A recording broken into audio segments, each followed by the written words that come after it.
afternoon. Oh, ano bang, sino ba tong guest natin ngayong hapon? Ay, syempre. Ito na siya. Undersecretary Claire Castro, no? Ang ating Palace Press Officer. Good afternoon, Yusi Claire. Magandang hapon.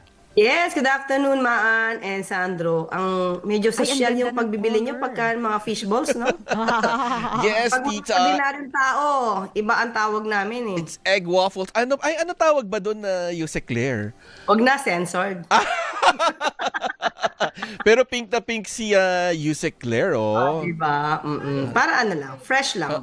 Yung mic mo. Paano pag Ayan. nakikrave ka, Yusek, ng ganyan, yung neon orange balls and Sa squid labas na balls? Malacanang marami yan, di ba, Marami. Yuse? Oo, lalabas ka pa. Kasi kami Oo. sa tapat lang eh. Actually, pag naghihiling ako sa Malolos, yan ang hinahanap ko. Fishballs. Fishball. Oo. Kahit pakainin ako ng client ko sa isang restaurant, wag na, fishballs lang. So, meron kami dadayuhan dyan. Tapos meron silang kalabasa balls. Uy, kalabasa. oo. Kalabasa balls. Nakaano rin ako nun. Nakakain na rin ako Anong nun. lasa? Kalabasa. Di pag nilagyan mo ng bagoong para na rin siyang pakbet? Ay, hindi ba? Kasi parang may arena pa rin yun, di ba? Na, kumbaga, Parang siyang balls- small okoy. Oo, small okoy. May arena pa rin Pero ball na siya, nilalagay. Talaga? Para mabuo din siya. Saan yan meron yan? Minsan meron sa mga naglalako din ng mga Talaga? fishball. Hanapin ko nga yun. Pero sa tatlong yon, favorite ko pa rin fishball. Lalo kung lutong-luto siya at nasusunog-sunog kasi malutong. Malutong. Ikaw rin ba, Attorney Claire, ang gusto mo ay Yuse Claire, gusto mo ba yung tostado o yung gusto mo tostado. yung parang nainitan lang? Gusto ko yung parang malambot. Malambot. Malambot. Medyo malambot. Ayoko yung masyadong tostado. Tapos yung nakikipag-unahan ka ng tusok sa kawali. Oo, totoo. Diba? Oo. Saka sa bawat court na pupuntahan ko, basta may fishballs, yun yung pupuntahan ko. Fishballs. Alam mo, Diba? ang dami niyong alam. Dami nyo alam, naging cooking show tuloy tayo. Ay, bakit nga ba natin kasama si Attorney Claire? Ay, kasi nga, hindi lang si Atong ang yung pinaghahanap ngayon. Sino pa? Diba, yung si Claire, nanawagan na rin yung palasyo. Madami. Kung nasaan daw ngayon si dating DPWH Secretary Manuel Bonoan ay ipagbigay alam lang no sa otoridad. Oo, nasaan na nga ba? Yung si Claire. Actually, ako personally, wala akong alam na. Pero kasi, since wala naman kasing warrant of arrest si dating Secretary Bonoan, hindi mo rin naman siya mapipilit na umuwi. Oo. Unless may kaso na yan at may warrant of arrest at na-cancel na yung passport niya, that's the time na matatawag siyang fugitive. Diba? So pag fugitive na siya, saka pa lang siya pwedeng mapuwersa. Siyempre, usap na tayo sa country kung nasaan siya, pwede tayo makipag-cooperate sa Interpol. So, mga ganun. Pero as of now, meron tayong tinatawag na freedom of movement eh. Oo. Constitutional right din yan. So, hindi, kumbaga legally, hindi siya mapipilit umuwi. Oo, O kasi December 7.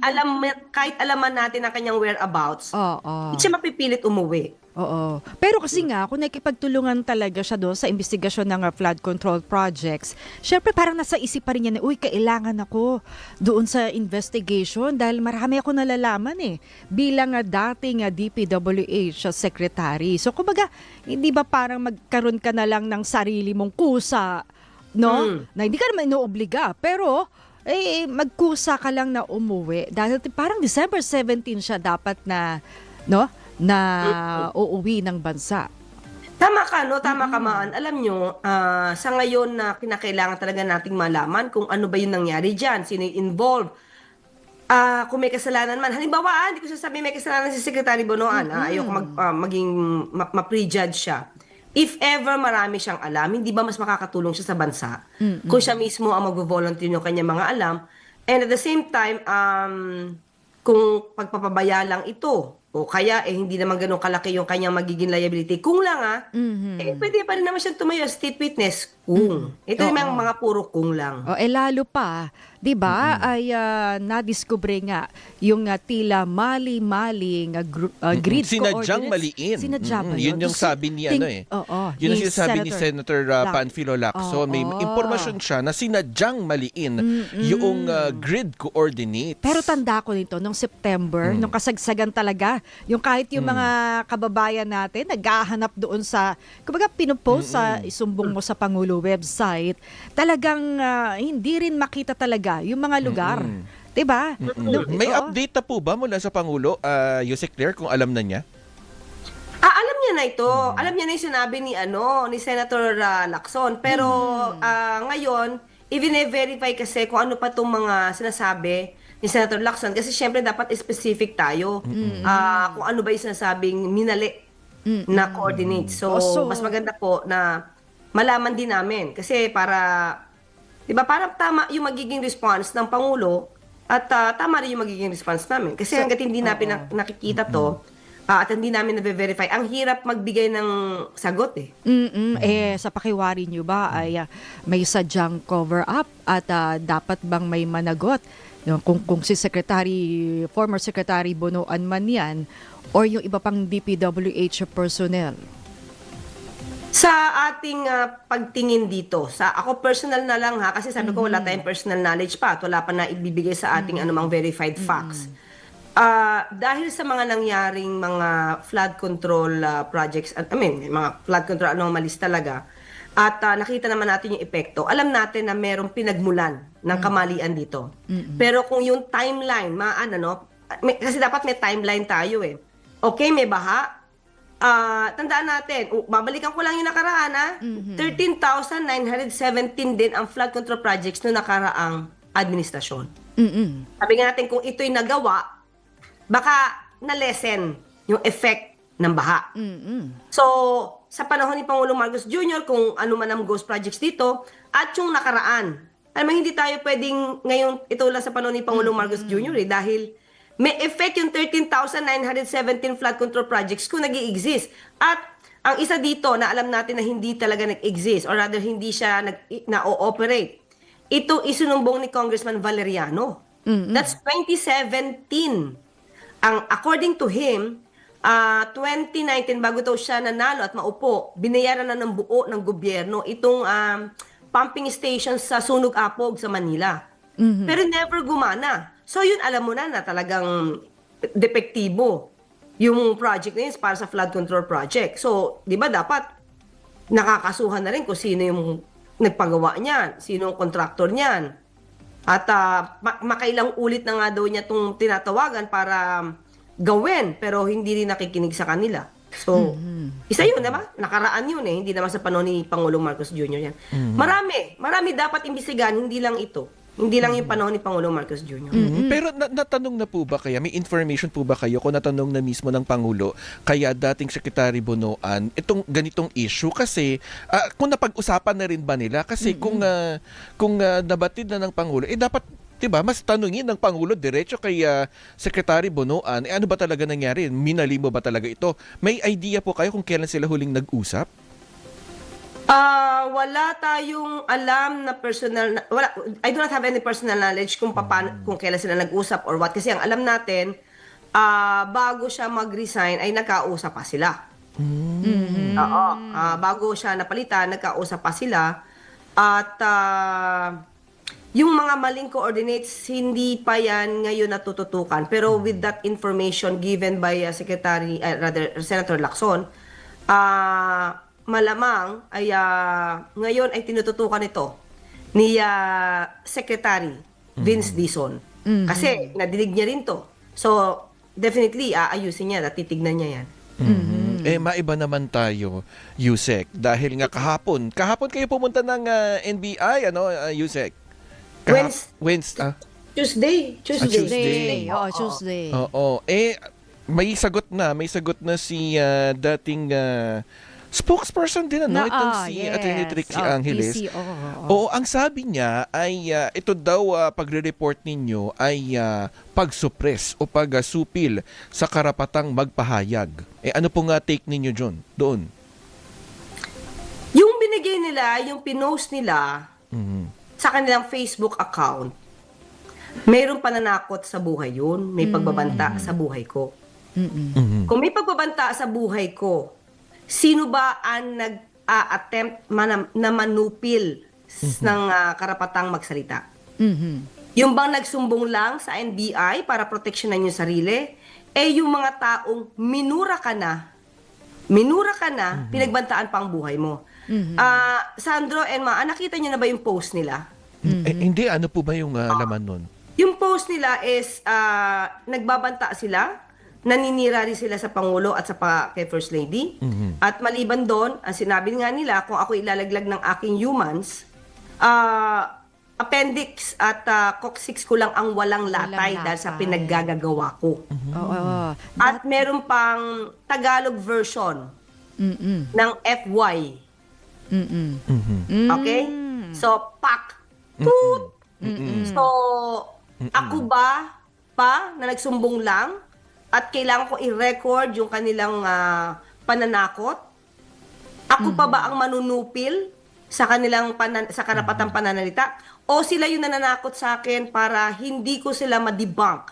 Yung kanilang mga kaalyado, kung sino man yung mga nagpapakalat ng mga fake news, ang gusto nilang mangyari dito is wala akong sabihin, wag akong hindi ko sila sagutin.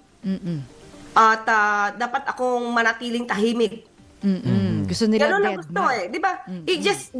I-weigh nyo. Nananakot sa buhay o nag-report lang ng pananakot. Sino mas nanunupil ng karapatang makapagsalita? Oo. So, Yusek, ito ba'y pagpapablotter lang o yun nga, pagpapa-record, kumbaga para mailagay sa official record o magpa-progress pa ito sa isang Pinag-iisipan ko kaso? pa. Oo. Pinag-iisipan ko pa kung ano ang dapat kong gawin. Dahil mukhang hindi naman nila itinatatwa ang pananakot na ginawa nila sa akin. Hindi nila tinatatwa. They never denied. Ang sinasabi lang nila, pagsupil sa kanilang karapatan. Pero never nilang dininay yung mga salitang appendix at coccyx ko lang ang walang latay. Pero 'di ba Yusek Claire, ikaw ay nag-almusal ng mga ganyang kritisismo 'Di ba pagbabash sanay ka na dapat lalo't tagapagsalita nga no ng palasyo. Kumbaga magiging sunod-sunod ba ito or tingin mo lang itong this time ay napaka below the belt yung kanilang aksyon? Actually, okay lang naman na ikaw tumiliksa. May mga diskurso naman na talagang ganyan. Pero kung pagbabantaan yung buhay mo, hindi siya sakop ng freedom of expression. Pwede kang tumuligsa. Pero iwasan mo naman na magmura, mag-ad hominem, kumbaga issue lang. Diba? At huwag ka mananakot at huwag ka magbabanta sa buhay. Kung magaling talaga kayo at matalino kayo, dun lang sa issue. Hindi yung mananakot pa kayo. Isa rin doon sa mga nakalagay doon sa Facebook page na yan ay maski naman daw din po kayo binabastos nyo rin na parang ewan yung a few salary grades above at ang binabanggit nga niya ay ang pangalawang pangulo. Ano pong take nyo doon? Ano ba sa tingin nila yung sinabi kong pambabastos? Nakahawig ang isang character? Yung ano. Oo. Huwag kayong gaganon na. Parang pang Halloween ba? Oo. Saan ba siya nagmula? Di ba? Saan ba siya nagmula? Hindi ba binabastos din ng idolo nila, yung Pangulo? Yun yung pinagsimulan nun Kung paano niyang bastusin, bakit yung pambabastos ng kanilang iniidolo, hindi nila napapansin. Yung pagbabanta ng kanilang idolo sa buhay ng presidente, ng First Lady at ng dating House Speaker, ba't hindi nila napapansin? Ano bang mas malala? Diba? Yung sinabi mo na paggalit, ganito yung itsura niya, paggalit pa yan O yung nagbabanta ng buhay ng Pangulo, nagmumura ng PI, harap-harapan kung paano bastusin ng Pangulo. Itimbang natin. Yun lang naman yun, itimbang natin. So, ibig sabihin yung pagmumura ng kanilang iniidolo, ng kanilang puon, at yung pagbabanta sa buhay ng Pangulo na ginawa ng kanilang puon, nararapat yun? Yan, di ba? Nararapat ba yun? At nakalagay pa dun sa kanilang may series of posts kasi Yusek Claire nung kayo'y nagsumbong, merong series of posts at kabilang din dun ay hindi daw siya naniniwala na kayo'y natakot dun sa kanyang mga post. Kung hindi siya naniniwala, hindi ako natakot, wag na siyang manakot. Para hindi talaga ako matakot. Diba? Ibig sabihin nun, nakakatakot talaga yung pinost nila, gina-justify lang nila yan para makita nila na sila pa yung biktima. Diba? Gaslighting. Ganun sila. kapag ka naku-corner sa kanilang mga fake news, tinutwist ang facts. Sanay sila sa ganon. At pero may nabanggit din kayo dahil yung parang yung isa ring dating tagapagsalita ng Pangulo. Parang may nabanggit kayo kanina, Yusek Claire, ano?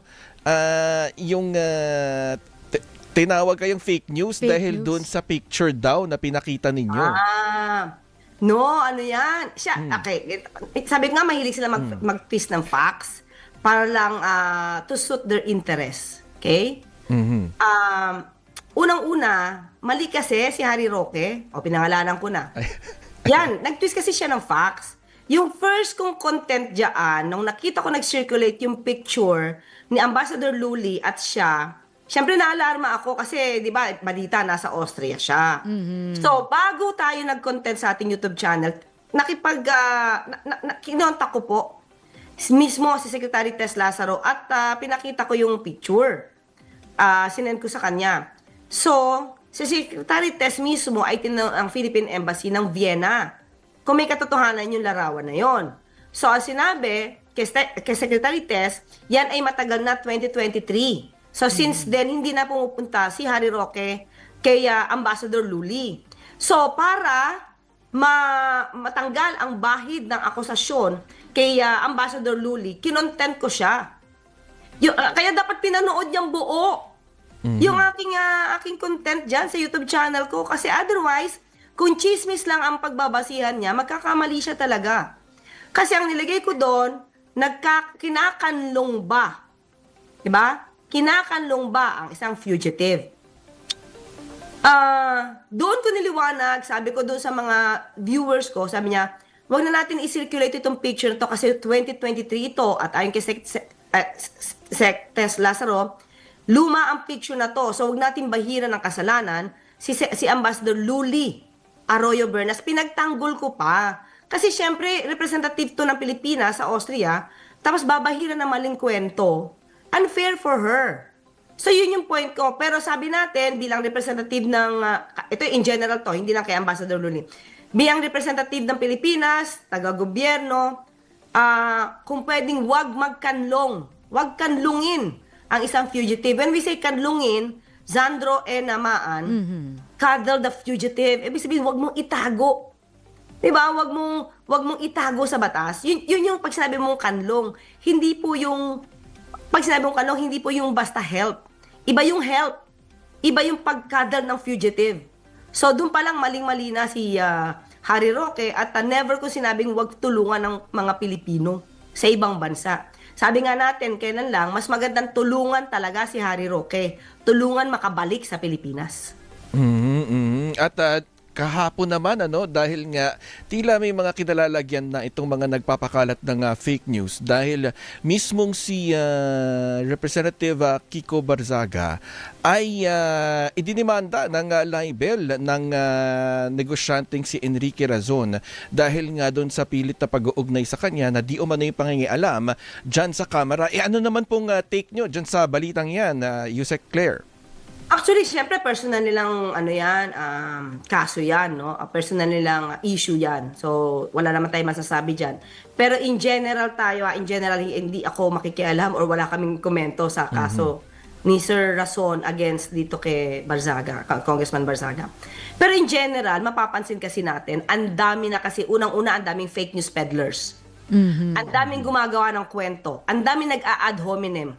Ang daming puro insinuation. Yung iba talaga mambabatas pa, puro insinuation. So, nabubuhay ngayon tayo, kawawa yung mga kapwa natin Pilipino, na naniniwala dito sa mga bintang na walang basihan. So, sana yung mga, if you will be responsible enough, if you want to make a content or say anything, there should be at least an evidence to back it up. Diba? Hindi, tayo naman para sa katotohanan, kung talaga may i-reveal at merong resibo, ay kailangan yan ng bansa natin kasi para malaman natin kung talaga may anomalya. Pero kung ikaw ay magbibintang lang, magne-name drop ka lang, tapos wala kang ebidensya, yan yung nangyayari ngayon eh. Yan yung nangyayari ngayon. Parang, alam mo yung, parang iniidolo talaga nila yung eksperto sa paggawa ng ebidensya, sa pagplanta ng ebidensya. Mula nung may umamen, umamin sa dating Pangulong Duterte na expert siya in making intrigues and planting of evidence. Ang dami na nila. Ang dami na nila. Parang sinusunod nila yung idolo nila. Eto, Yusek Claire, maiba naman. Bago matapos yung taon, I think December, ay napabalita nga na bubuwagin na yung Independent Commission on for Infrastructure.